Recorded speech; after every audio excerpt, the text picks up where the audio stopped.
मित्राच्या वैयक्तिक आयुष्यावरून सतत चिडवणूक केल्याचा राग मनात धरून एका तरुणाने मित्राच्या मदतीने आपल्याच मित्राच्या डोक्यात, हातावर, चेहऱ्यावर धारदार शस्त्राने वार करून हत्या केल्याची घटना चुंचाळे शिवारातील नवनाथ नगर घरकुल परिसरात शनिवार दिनांक 18 एप्रिल रोजी रात्री घडली.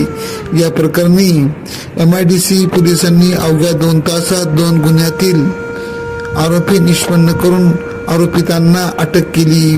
पोलिसांच्या माहितीनुसार विशाल विजय हिवराडे वय 29 राहणार घरकुल असे मृत तरुणाचे नाव आहे. कुलदीप भीमराव उचित हा मयत विशाल यास त्याची पत्नी विषयी बोलून चिडवत होता. शनिवारी रात्रीही त्यांच्यामध्ये त्याच कारणावरून पुन्हा वाद झाल्याने कुलदीप याने आपल्या मित्र पियुष रवींद्र वाघ वय 20 याला धारदार हत्यार घेऊन बोलवले. त्यानंतर दोघांनी मिळून विशालवर हल्ला केला.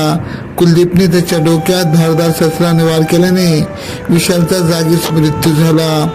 आरोपितांनी मान्य न्यायालयासमोर हजर केले असता आरोपितांना दिनांक 24 एप्रिल पर्यंत पोलीस कोठडी सुनावली असून वरिष्ठांच्या मार्गदर्शनाखाली गुन्ह्याचा तपास पोलीस उपनिरीक्षक संदीप शेवाळे करीत आहेत. AKP न्यूजसाठी ब्युरो चीफ अनवर खान पठाण, नाशिक.